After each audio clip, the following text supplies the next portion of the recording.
বন্ধুরা, আজ যে কথাগুলো এই ভিডিওতে বলতে চলেছি তা প্রত্যেকের জীবনে অত্যন্ত গুরুত্বপূর্ণ হতে চলেছে। কারণ এরকমটা বহুবার দেখা গেছে যে কোনো একটা মানুষের জীবনে একের পর এক বাধা বিপত্তি আসতেই থাকে এবং সে চেয়েও সেই বাধা বিপত্তির সমস্যা থেকে বেরোতে পারে না। একটা সমস্যা যেতে না যেতেই আরেকটা সমস্যা তার জীবনে চলে আসে। বহু পূজা প্রার্থনা করার পরেও কোনো ভালো ফল লাভ হয় না, বা যদি ভালো ফল লাভও হয় তা কিছুদিনের জন্য হয়।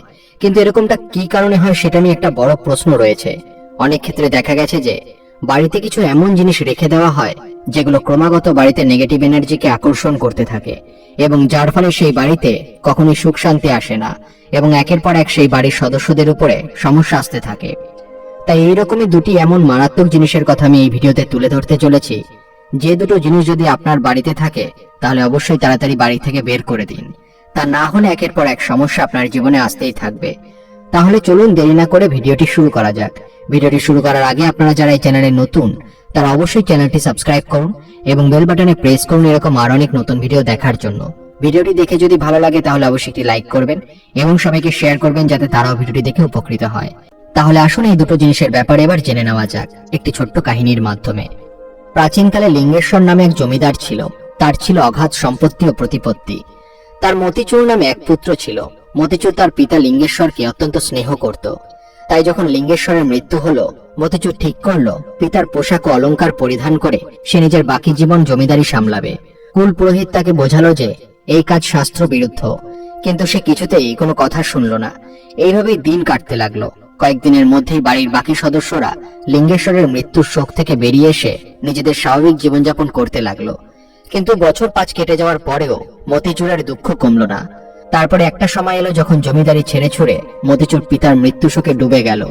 মতিচুর ধীরে ধীরে পুরো বদলে গেল। পরিবারের সকলের সঙ্গে তার ব্যবহার রুক্ষ হয়ে উঠল। সে কারোর হাসি সহ্য করতে পারত না। এদিকে ধীরে ধীরে তার দেনা বাড়তে লাগলো এবং তার যা সম্পত্তি ছিল সব বিক্রি হয়ে গেল। ওই জমিদার বাড়িতে কেউ প্রবেশ করলেই এক শক্তিশালী নেতিবাচক শক্তি অনুভব করত। এই অবস্থা দেখে মতিচুরের স্ত্রী জমিদারের বাড়ির কল্যাণের উদ্দেশ্যে বাড়ির আঙিনায় একটি যজ্ঞের আয়োজন করলো। মতিচুর সকল প্রকার জাঁকজমক, আড়ম্বর, আচার অনুষ্ঠান ও উৎসব থেকে দূরে সরে গেছিল। শুধু স্ত্রীর কথা সে যজ্ঞে বসতে রাজি হলো।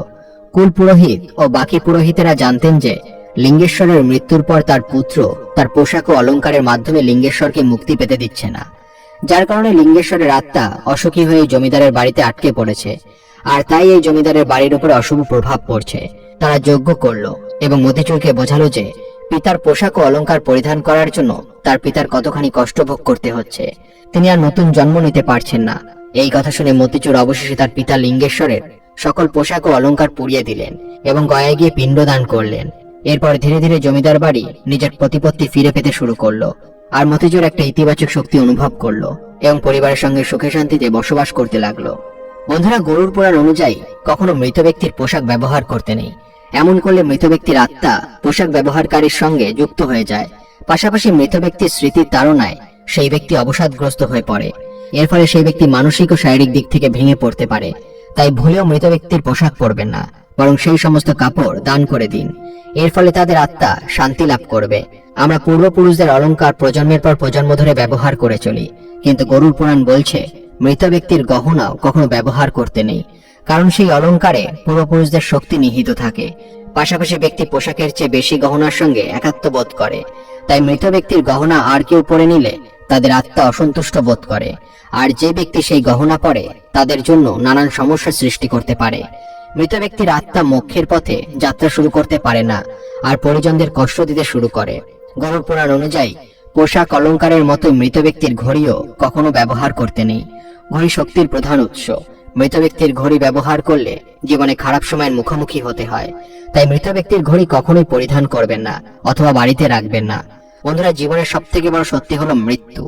জন্ম হলে মৃত্যু অবধারিত। যতই কষ্ট হোক না আমাদের, প্রিয় মানুষকে একদিন কালের গর্ভে ছেড়ে দিতেই হয়। কিন্তু তাই বলে প্রিয় মানুষের স্মৃতিচারণের জন্য মৃত ব্যক্তির পোশাক ও অন্যান্য জিনিস কখনোই নিজের বাড়িতে রাখা উচিত নয়। শাস্ত্র মতে এর পিছনে কিছু কারণ রয়েছে। তাহলে আসুন আজ জেনে নিই এর পিছনে থাকা আসল কারণগুলো কি কি। মৃত্যুর পর মৃতের পোশাক পরবেন না। শাস্ত্র মতে যখন কোনো আত্মা নিজের শরীর ত্যাগ করে থাকে তখন পরিবারের সদস্যদের সেই ব্যক্তির পোশাক সহ অন্যান্য জিনিস দান করে দেওয়া উচিত অথবা জ্বালিয়ে দেওয়া উচিত। এর পিছনে কারণও রয়েছে। ধর্মগুরুদের মতে যে আত্মা দেহ ত্যাগ করেছে সে তার জামা কাপড় ও অন্যান্য প্রিয় জিনিসের গন্ধের মাধ্যমে তার পরিবার ও তার বাড়িকে চিনতে পারে। অতএব যদি সেই জিনিসগুলো পোড়ানো না হয় বা দান করা না হয়, তাহলে মৃত্যুর পরেও সেই আত্মা তার পরিবারের প্রতি আসক্তি ত্যাগ করতে সক্ষম হয় না এবং সেখানেই ঘুরে বেড়ায়, যার কারণে সেই জন্ম মৃত্যুর চক্র থেকে মুক্তি হতে পারে না। 2. বাড়িতে শুরু হওয়া অশুভ ঘটনা। গরুর পুরাণ মতে মৃত্যুর পরে আত্মা একটি শক্তির আকারে রূপান্তরিত হয়। সেই শক্তি ইতিবাচক ও নেতিবাচকও হতে পারে। যদি সেই শক্তি নেতিবাচক হয়ে যায় এবং পরিবারের সদস্যরা যদি মৃত ব্যক্তির পোশাক পরে, তবে তার ছায়া তাদের উপর আধিপত্য বিস্তার করতে পারে, যার জেরে পরিবারে শুরু হয় নানান অপ্রীতিকর ঘটনা। ধর্মগুরুদের মতে মৃত ব্যক্তির পোশাক ছাড়াও তাদের পছন্দের জিনিস যেমন পেন, মোবাইল বা অন্যান্য দামি জিনিস ব্যবহার করা উচিত নয়। এই জিনিসগুলি ঘরে নেতিবাচকতা ছড়িয়ে দেয়। বন্ধুরা, গরুর পুরাণ অনুসারে কাছের মানুষের মৃত্যু হলে তার জামা কাপড় কাউকে দান করে দেওয়ার কথা বলা আছে। হিন্দু ধর্ম অনুসারে মৃত্যুতে আত্মার বিনাশ হয় না। গীতায় বলেছে আত্মা অবিনাশী। মৃত্যুর অর্থ দেহের বন্ধন ছিন্ন করে আত্মার নতুন সূচনা। তাই তার পোশাক ব্যবহার করে তার স্মৃতিকে আঁকড়ে ধরে রাখলে আত্মার ঊর্ধ্বগমন বাধাপ্রাপ্ত হয়। পৌরাণিক কারণের সাথে সাথে এর পিছনে বৈজ্ঞানিক কারণও রয়েছে।